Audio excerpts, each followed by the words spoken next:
à vous. Michel, donc, de l'Observatoire de la Côte d'Azur, laboratoire Lagrange, donc, qui est un expert pour l'exploration des astéroïdes, mais il fait aussi des travaux de modélisation des petits objets du système solaire.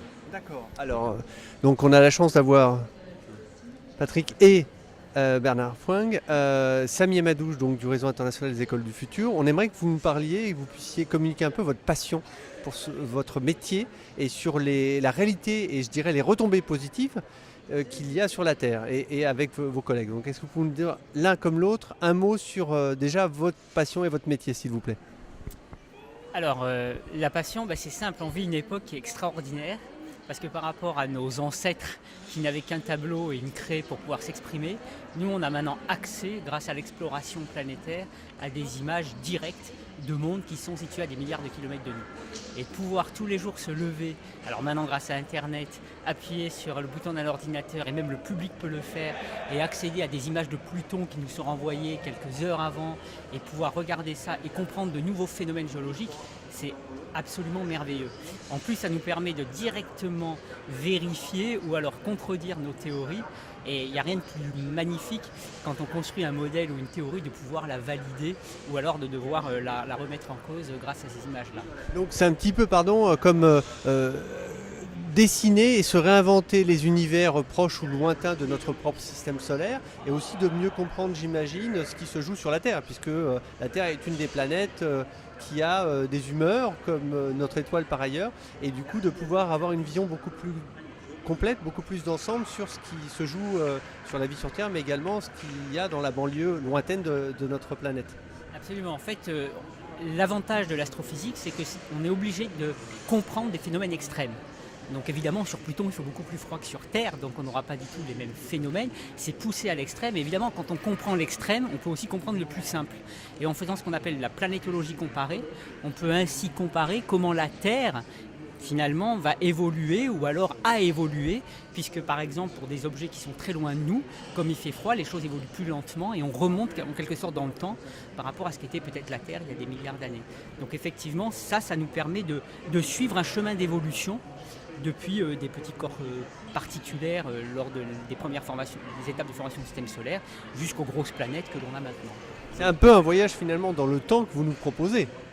Oui, c'est un voyage dans le temps et puis j'allais dire aussi dans la beauté de l'univers parce qu'on voit des choses absolument extraordinaires.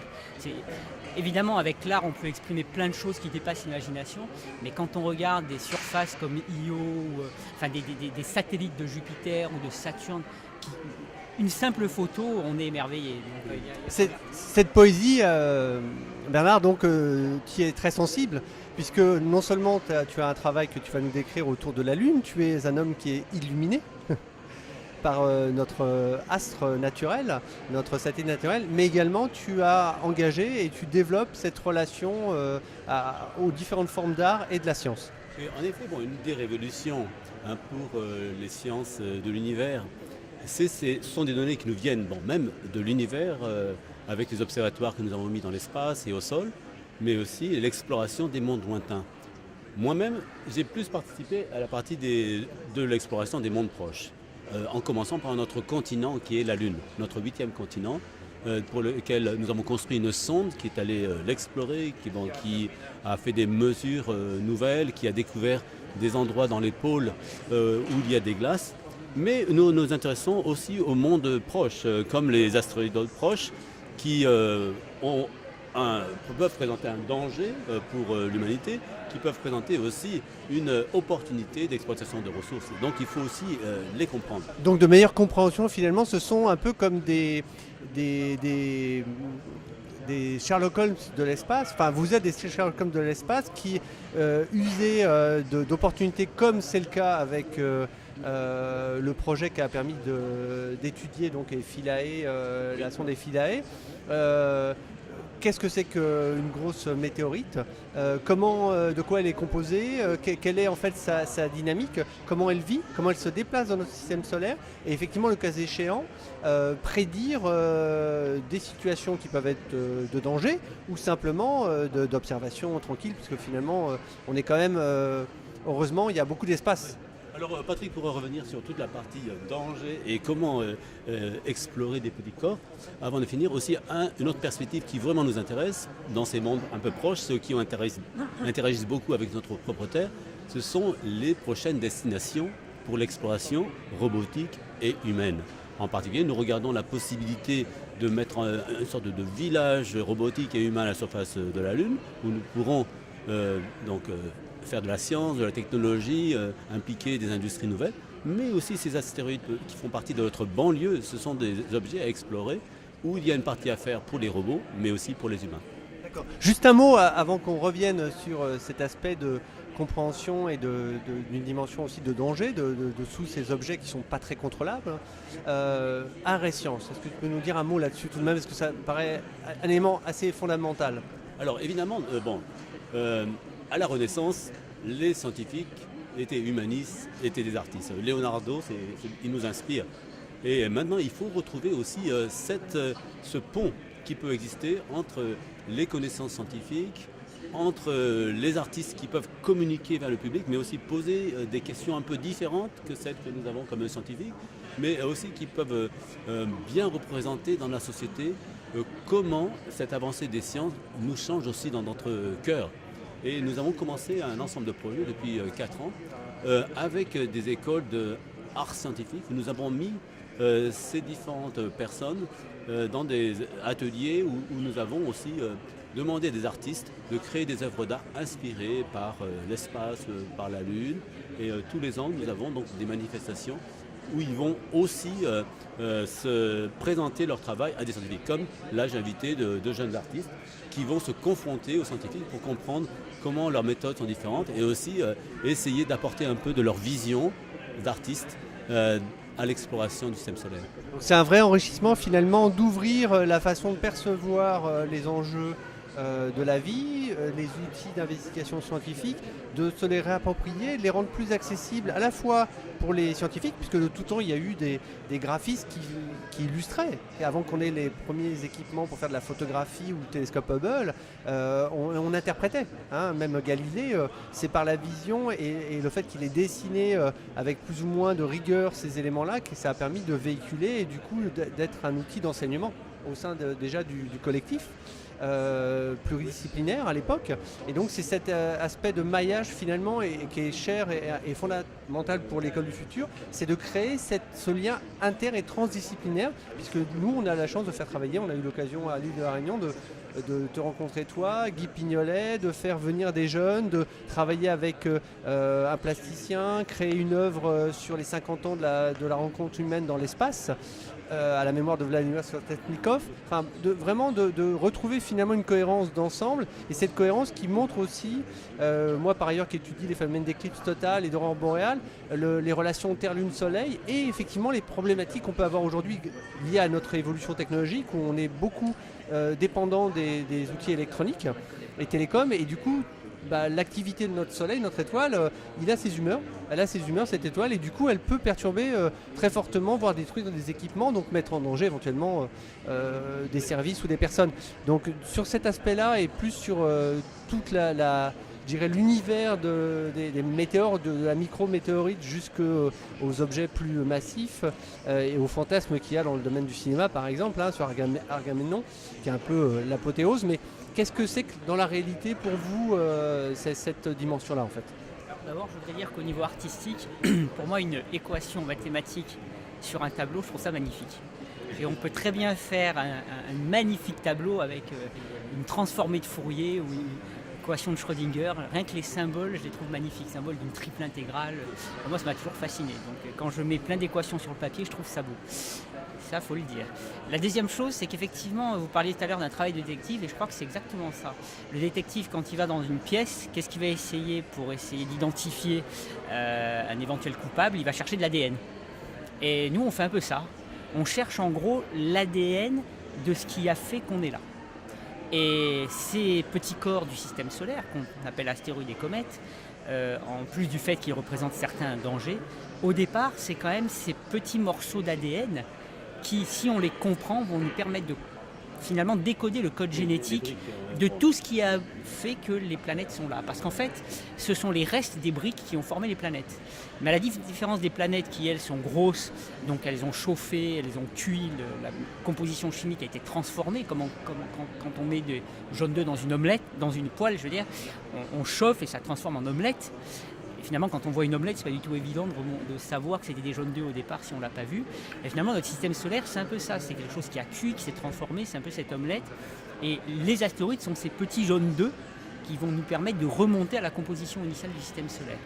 Donc c'est en quelque sorte ces bribes d'ADN qui, grâce à l'exploration spatiale et grâce au fait que certains viennent proches de nous et donc ils sont accessibles, vont nous permettre, en mesurant leur composition qui remonte à celle d'il y a 4,5 milliards d'années, de comprendre tout le cheminement qui a abouti à la formation des planètes.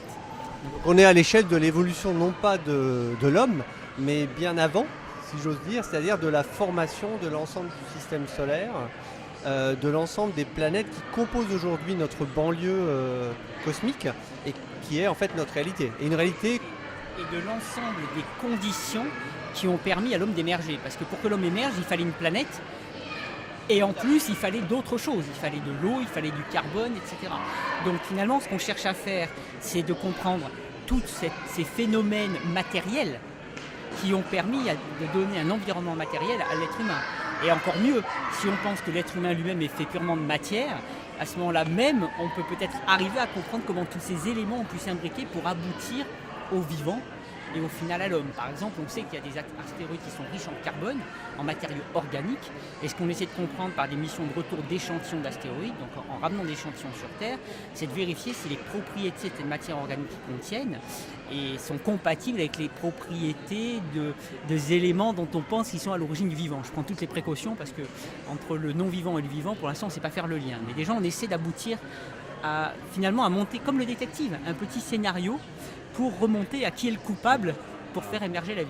Alors évidemment, je pense que l'image de l'omelette est très bonne, elle est très simple et en fait, c'est vrai, ce qui a conduit à l'émergence du vivant, ça a été un peu plus compliqué que de faire une omelette. C'était de divers ingrédients, il a fallu mijoter pendant quelques temps, il y a des ingrédients qui nous ont été délivrés par des comètes, il y a des impacts qui ont éventuellement stérilisé à feu fort, puis peut-être certains des impacts ont même permis une chimie un peu plus complexe juste au moment de l'impact.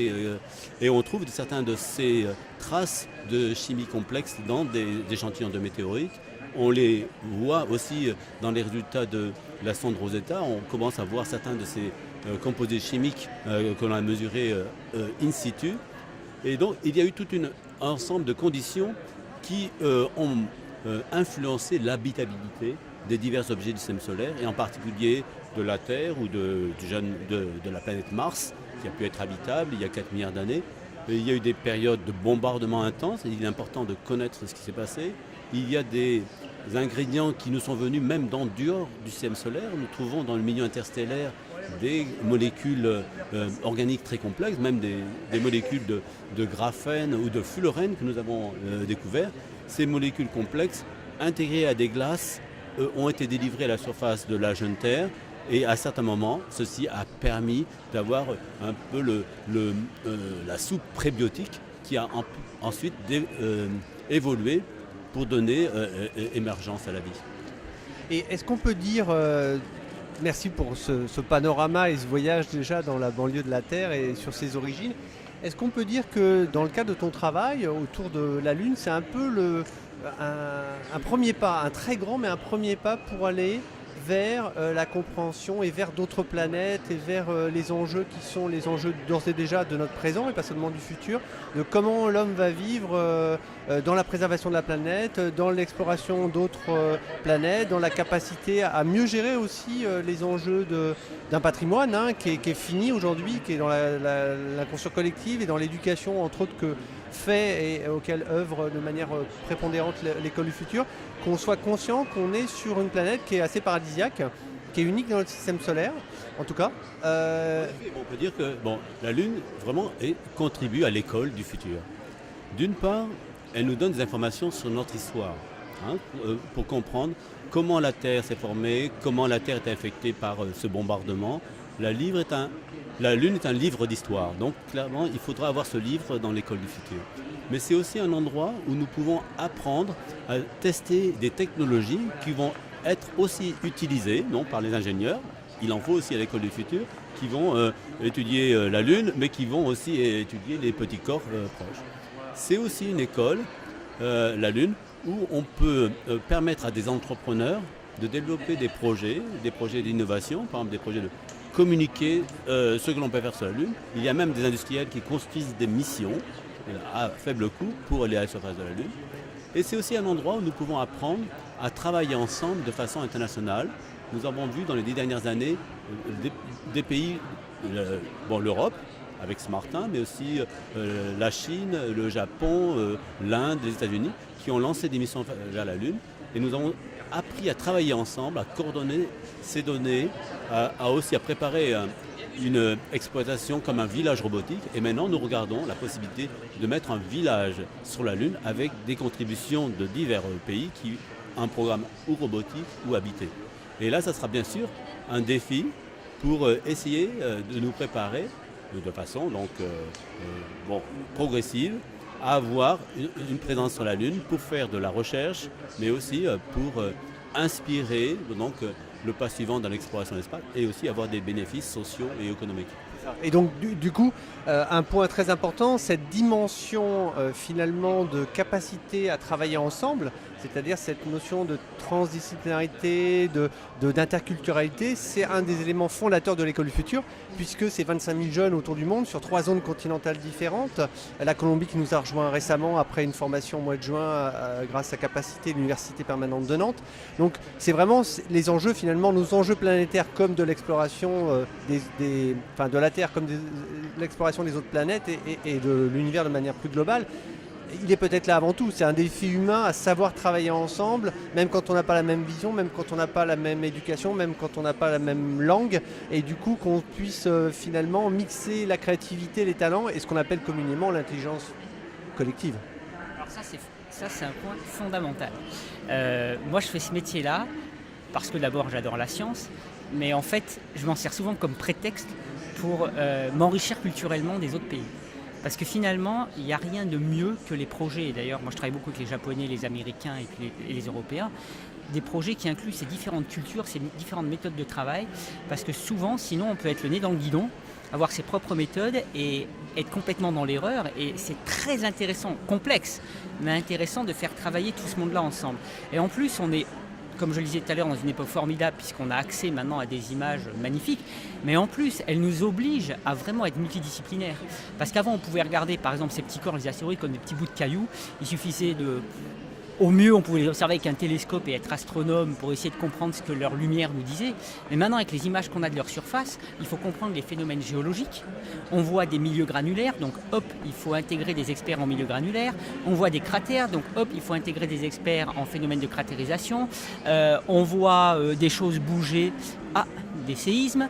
Et du coup, pour comprendre chacun de ces petits mondes, on a besoin de quasiment l'ensemble de tous les domaines de la physique, à part peut-être les champs magnétiques pour les astéroïdes ou les phénomènes nucléaires, mais on a besoin de mettre ensemble différentes communautés d'experts et nécessairement de différents pays, parce que chaque pays a plus développé dans certaines expertises que dans d'autres, et il n'y a que comme ça qu'on peut arriver à comprendre tous ces phénomènes-là. Et ça, je trouve ça absolument très enrichissant.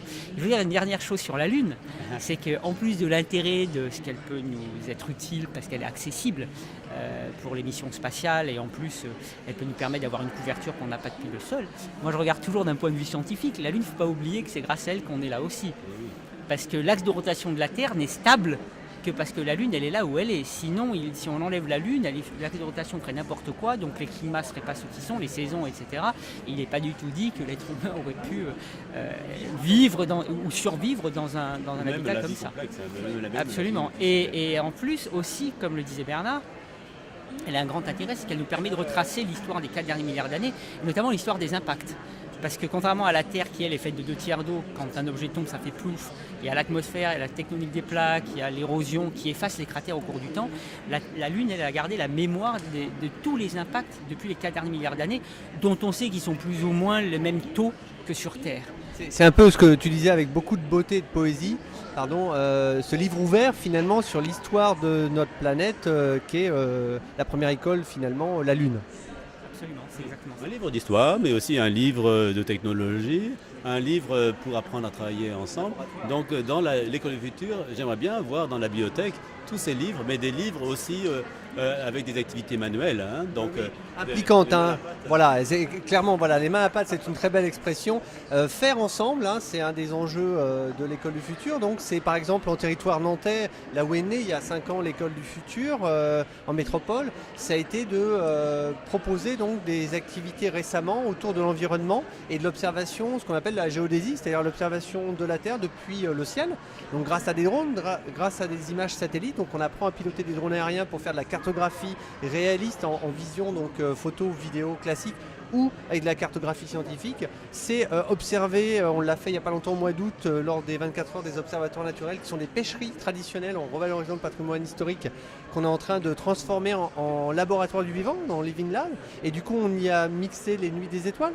Donc on va étudier l'univers vivant proche, immédiat, on va pêcher les poissons, comme ça se fait depuis plusieurs décennies, mais on va aussi s'intéresser à ce qu'on a au-dessus de la tête et comprendre que le phénomène des marées, c'est effectivement, c'est pas que terrestre, c'est en lien direct et essentiel avec la Lune, et donc avec toute la mécanique céleste, comme les saisons et notre étoile, le Soleil. Donc effectivement, cette vision et cette bibliothèque, comme tu dis, qui est une bibliothèque vivante, parce que les jeunes comme vous sont finalement des investigateurs, des explorateurs, qui en fait, sur des projets ensemble, dans chaque région, en interrégional, en national et en international, vont contribuer, d'où le projet international des observatoires naturels, où là, l'idée, si on en a un, donc, sur 3 zones, Loire-Estuaire, Océan Atlantique, mais bientôt, on espère, Golfe du Morbihan, et il va être en communication avec ceux qui sont en train de se monter dans les forêts primaires de Madagascar, parce qu'on a déjà 10 000 enfants à Madagascar dans le programme depuis ces 5 dernières années, et on espère aussi en zone Lapone, donc dans l'extrême nord de notre continent, pouvoir équiper ce type de station bioclimatique et de pouvoir mailler, et du coup c'est l'intérêt de ce que vous disiez tout à l'heure, c'est-à-dire que les données il faut les rendre accessibles, donc qu'elles soient diffusables, open data comme on dit, hein, ouvert à tous, et qu'on puisse les combiner pour comprendre les phénomènes. Parce que la complexité elle n'est pas que dans l'espace, elle est déjà dans nos systèmes, et l'espace peut nous aider à répondre à des questions locales, et l'étude du local, on voit bien d'ailleurs l'idée très ingénieuse d'avoir invité Ifremer, hein, qui est le laboratoire d'exploration des zones extrêmement profondes sous-marines. Finalement, il y a des choses, il y a des parallèles qu'on peut faire d'un univers local très profond à celui de l'espace. L'espace est un océan. La première île, c'est la Lune. Hein, et après, il y a d'autres îles à explorer. Mais il y a aussi, ce que je voulais rappeler, c'est qu'il y a des événements forts où nous pouvons cultiver notre relation au cosmos. Il y a 12 ans exactement, nous avons lancé notre sonde Martin vers la Lune et nous avons essayé de partager les données avec toute la communauté. Et elle nous a permis aussi de mettre l'Europe sur la carte de l'exploration de la Lune et d'engager des relations avec les autres agences et les autres pays qui nous prennent au sérieux maintenant pour l'exploration lunaire. Aussi, on a la même chose pour l'exploration des petits corps, donc où il y a toute une communauté internationale à construire. Et il y a d'autres événements qui peuvent affecter le monde entier, comme celui que nous avons eu aussi lundi matin. Très tôt dans la nuit, nous avons observé l'éclipse totale de Lune. Alors nous étions en route ici avec nos télescopes et nous avons déployé nos télescopes sur la butte de Montmartre, à Paris, et nous avons eu affluer tout le public et nous leur avons montré la Lune à travers le télescope. Et j'adore entendre « waouh » quand ils découvrent la Lune pour la première fois et comment ils peuvent commencer aussi un cheminement pour mieux intégrer donc l'univers, les objets, la Lune et les objets du système solaire dans leur propre vision du monde et dans leur quotidien. Merci beaucoup à vous deux pour ce voyage depuis Nantes vers notre univers proche et lointain. À bientôt.